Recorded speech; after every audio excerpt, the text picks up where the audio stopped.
There's something weird about this guy. Where have I seen him before? Let me see.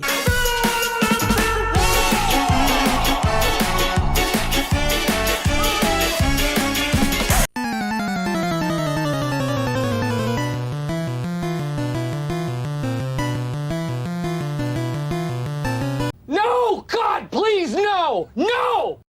Welcome back to Torn Apart, and today we're doing something weird once again because we're talking about One Piece. When you probably click on this video, you will know that I know absolutely nothing about One Piece. I've not watched the anime, mostly because when it used to come out, I used to watch Dragon Ball and Yu-Gi-Oh! And Pokemon all at the same time, and maybe a little bit of Simpson as well. So I really didn't have the time to watch One Piece. I don't even think that the reason was that I didn't like it or I didn't connect to the characters. It was literally just that I didn't have the time when I was coming back home from school, for example, during the lunch break and stuff like that. And when it comes to the manga, I'm not a huge fan of mangas just in general, and for one specific reason that is actually very related to why I think that the live action version of One Piece works so well within this context of reinventing anime series, of reimagining animated movies. I feel like this is the one time only when it is interesting, it's worth something. I'm Monkey D. Luffy.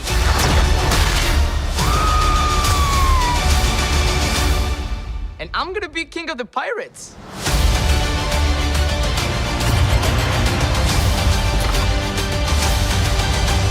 And of course, we compare this immediately to other attempts of doing incredibly weird, shady stuff like Ghost in the Shell with the old Scarlett Johansson thing, but also with Cowboy Bebop, which is produced by Netflix and distributed by Netflix as well. So we know that Netflix is not 100% really good at doing this kind of stuff. So of course, when One Piece was announced, everyone was like, this is gonna be incredible, utter garbage. Everyone was ready to hate this, and honestly, I was ready to hate this, and I was like tweeting about it, being like, this looks awful, the trailer looks so incredibly campy but not in a good and fun way, the environments look empty, the sets look fake, the weapons look fake, and actually that was my opinion for the first episode as well. But the more you watch the live action version of One Piece, and the more you end up falling in love just because of the creative direction and because of the amount of love that they put into committing to telling the stories of these characters here. I'll help you out.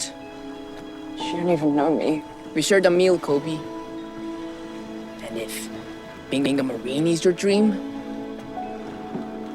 that's good enough for me. I'm here to give you a full-on review and breakdown of One Piece, the live-action version. Often I have a lot of things to say when it comes to how things are adapted, how things kind of like innovate within the genre, but this time around I wanted to have a different approach, because if you think about it, there is a lot of people out there who have not been in contact with One Piece at all, who don't care about animes, who don't care about animated things just in general, who don't read mangas, and they're asking themselves, is this gonna be for me? Is this gonna be interesting? Am I gonna have fun? And those are all the questions that I want to ask with this new series that I'm starting, which is called basically the Virgin Reviews, where basically I know absolutely nothing about the show. I haven't researched any of it. I don't know the backstories of the characters. I don't know even the main story. Like, I will have to actually Google it to tell you, like, in a couple of minutes, because I want to come to this in a more genuine and naive way where I kind of like don't have any expectations at all, meaning that it can surprise me way more, or it can lose me a lot quicker as well, since I'm not really paying attention to all of the different references that they're making to the anime and the manga. Those are completely going over my head. I'm just enjoying it as basically a normal TV show. And I think when you have those kind of expectations, it can be interesting. That's how I try to enjoy Cowboy Bebop, for example. When I watched the live action version of Cowboy Bebop, I was sitting there being like, okay, I watched a couple of episodes of the anime, but I haven't finished yet. Let's give the benefit of the doubt this series here and try to watch it as an independent thing. And that's why in my review I was like, I actually enjoyed it way more because I didn't have these incredibly high expectations. He's so ugly! I love him! One of the main reasons why I think I'm gonna be recommending this TV show, it's because it's gonna be short and to the point. It's really well written and it's really well structured. There are a lot of flashbacks, yeah. In the first few episodes, it's gonna feel a little bit jarring because they're literally like stopping the pacing and completely stopping like the tempo of the normal chronology and the normal timeline of the show. But when you come full circle by the very last episode, you understand why those flashbacks were actually needed, because it gives you like all the pieces of the puzzles that you need to understand what the theme of this show is at the end of the day. I think I recommend this mostly because it's short, it's to the point, and it's not the case when it comes to the manga, which is not even done yet if I'm not mistaken, and it's not the case with the anime as well, which has like 10,000 episodes and it's never gonna stop when you think about it, and it's like short episodes and it's very episodic. And honestly, when it comes to anime shows, I don't have a lot of patience for them because they don't have a lot of stakes, because they keep repeating the same kind of plot structure from episode to episode. They have arcs, of course, like if you think about Dragon Ball as well, but I don't really care about them as much as other mini-series, as other live-action series. And I actually appreciate way more Western animation when it comes to this, because they're less serialized and they're actually trying to tell a story that is contained within different seasons, instead of like focusing on that kind of monster of the week thing that anime does a lot. So if you hate that, for example, you're gonna really appreciate this live action version way more, and almost as a replacement as the animated version, especially if you don't like any of the stuff that I mentioned before. Having said that, the creative direction of this show is kind of insane. Hi. Well, well, well! Looks like we have something else in common.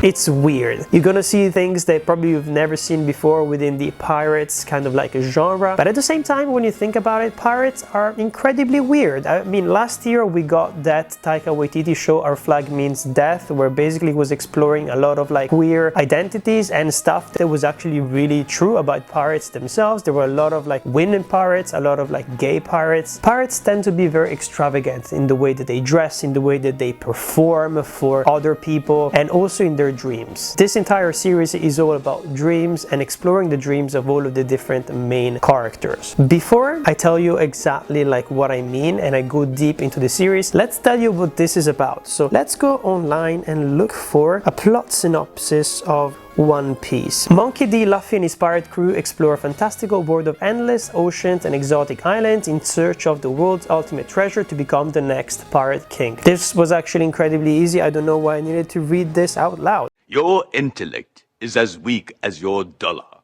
You are made of stupid. The main characters are Nami, Zoro, Sanji, Shanks, Kobe, and Usopp. I'm telling you the names mostly because since I'm not really well versed with the anime or the manga, I had a really hard time remembering the names of the main characters unless they kept repeating them. Like Usopp, completely forgot that name very quickly because they don't mention it that much. I remember Nami, of course, mostly because in the final part of the series she plays an important role. But when it comes to the guy with green hair and the other guy with blonde hair, I had a really hard time remembering their names.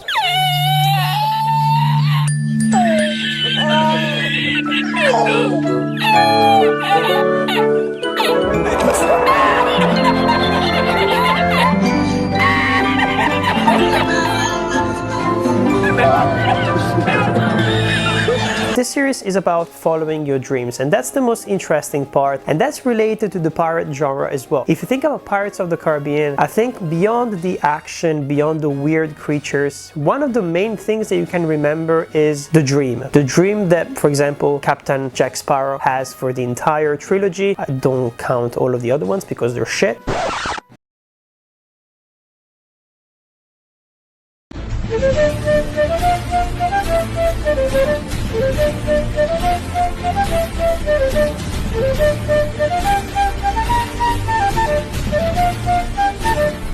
of finding, for example, his ship or finding a specific treasure, following, you know, that kind of like a compass that always leads you towards the things that you want the most. That is something that is very specific to pirates, and I feel like this show perfectly managed to tell that part of the story where you want to follow your dreams, you're young, and everyone is trying like to stop you. And it's really fascinating because every single character has a different backstory and a different way of being stopped from following their dreams. And all of these people, this crew, they band together to follow their dreams and sort of like motivate each other to keep working on them. If you want to cook, you should cook. Don't let some stubborn old man get in the way of your dream. It's more complicated than that. The thing that I liked about this is that very often when you have these kind of shows, like Cowboy Bebop is a really good example, or The Defenders as well, if you want another like kind of team up series, where you know that you're gonna have so much time that is gonna be taking care of a crew actually meeting and forming together, and they're gonna be arguing for like a lot of different episodes until begrudgingly they will band together because they have to survive or something like that. This series kind of breaks that rule and has a very interesting structure. First of all, Luffy is a really good captain in my opinion, just because he doesn't really spend that much time arguing with the others. Like, he just assumes that they will change their mind at some point and they will admit that they're part of the crew, which is something that actually ends up happening when you think about it. So you save up on a lot of time of arguing in between the characters, so you can spend more time having fun with the different villains, having fun with all the different characters wearing different wigs and having incredibly weird powers, with the lore and the weird like snails that they're used as communication systems.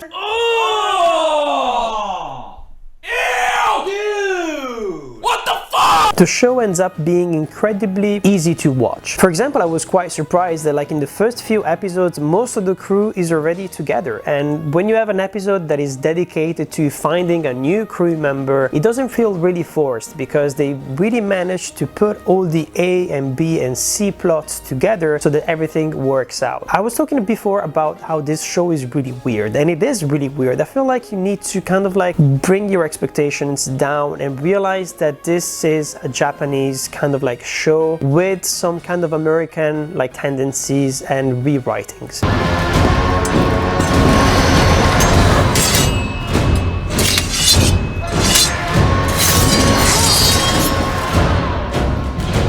And this is why also I think why it works, because they really embraced all of the weirdness of this universe and they try to adapt it in a live action format. Sometimes it works, sometimes it doesn't. I think when it goes beyond cartoonish, it works quite well because you can see it from the performances. There is a guy who's playing like an incredible evil clown called Buggy, for example. That character should not work at all, but just because of the performance, it does. Luffy as well is a character who is not that complicated when you think about it, but it works because of the passion of the main actor who is playing him, and you can really see it in his eyes that he believes that he is that character and he's having an incredible amount of fun putting all of these people together. Then we've got the characters of Nami, for example. She's one of the most interesting characters as well, mostly because in the main anime, if I'm not mistaken, she's always portrayed as a bit of a bimbo. Of course, she's really capable, but the anime itself is very, well, sexist. So they deleted a lot of that from the main show. When you think about it, actually the main show is very childish. I didn't really understand who it was for. When you look at the humor, when you look at the jokes, and when you look at also the fact that it's so completely devoid of sexuality, for example, it feels like it's been directed for children by children. Even the adults don't really act like adults. They kind of act like their Super Saiyan version. I don't know how to express it as well, just because everyone is playing it like 100. It's an honor to finally meet you, sir. Thank you. Which is why it pains me to inform you that tomorrow you're going to die. Wait, what? If you think about Jared Leto, for example, every single character in this universe is kind of like Jared Leto. They're going 100% with their performance, they're expressing their personality to their maximum. But the thing that I appreciated the most is the writing when it comes to the secondary characters as well. There is an episode, for example, that takes place in a restaurant, which is in the middle of nowhere, and I really love the design and everything. And you've got a cook, so the main kind of like cook of this restaurant who is managing all of the other ones, who starts bickering with one of the main characters of the crew. And we think this is not going to go anywhere, right? We think that this is going to be the motivation for that character to actually leave the kitchen, to leave the restaurant, because his boss basically doesn't give him the freedom to express himself as a cook. But that is just like one layer. Then you start exploring the relationship and you don't expect it, actually. You expect this secondary character to never come back, to never make an appearance, and to never make like a stand, and to not be important at all. But at the end of the day, you're like, wow, this is quite cool. And everyone has their own motivations at the end of the day, and that's something that I really appreciate when it comes to the villains, and when it comes to like people who are working in the gray areas, like the Vice Admiral as well, who is hunting basically Luffy throughout the entire series. Everyone has their own inner lives, and this show kind of like handles all of it in a very effortless way. There were a lot of things that fans were worried about when it comes to this show, and I was worried as well, mostly because I of course know approximately what the power sets of the main characters are, and something could have looked incredibly silly and could not have worked. Things like Zoro, for example, using his 3 swords and having one in his mouth, that could have been so incredibly silly. But once again, just because of the stunt performances, which are really good, and the action sequences are well choreographed and the performances are good, you take it seriously. And of course, most important thing, Luffy's powers, he basically ate an incredibly weird berry which gave him a stretchy power, and he's almost invulnerable, because then they explained there are some like secret like kryptonite weaknesses that maybe I'm not gonna spoil for you, so because it's quite interesting when it comes to the desire of being a pirate as well within this universe. I was worried about the stretchy powers because I was like, there is no way this is gonna look good, and it looks good, it looks incredible. There are like some very cool action sequences starring Luffy using his powers, all the catchphrases that seem to come from the anime as well, and probably from the manga. They work quite well because main characters are very self-conscious about them, like they take a piss out of themselves, but also like in a very Spider-Man way, where it really feels like they're playing around with the villains when they're using the catchphrases, so they end up working. Gunshot!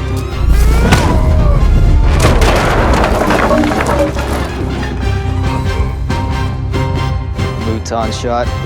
All great fighters call out their finishing moves. Yeah, you're gonna fit in just fine. There are some things that I didn't really enjoy about this, and I talked about the flashbacks before, right? I think this show here, this first season, has like first season syndrome, meaning that they try to explain way too many things way too fast. They kind of like don't want to leave anything to doubt, and there is no subtlety when you think about it. When it comes to this first season, they want to explain every single backstory, they want to show you every single flashback, so that when you get to season 2, you don't have to do any of that anymore. And it's kind of like what happened for The Witcher, for example. In The Witcher, the first season, they tried something very ambitious, and then for the second season they had to go back and actually tell like a coherent chronological story, because the first season did almost too much. And I feel like this first season of One Piece is the same problem. Everything has been handled in this season, so it means that they're gonna be dedicating maybe that time to developing villains in the next season. They don't have to do the character work for the main characters anymore, and it's a bit weird when you're trying to build maybe something that's gonna work for several seasons. But if this is gonna be a mini-series, if this fails completely for Netflix, it is an excellent mini-series. Honestly, you watch this and you're like, this is incredibly fun. And honestly, if you're really a fan of pirate movies, and we don't really get that many pirate movies when you think about it these days, you're gonna love One Piece as well. It has everything that you want from a pirate movie. It has all the ship stuff, all the explosions, all the grandiose, and the weird people as well, because the villains are incredibly weird. No. Don't underestimate this one. He's a wild card. One moment.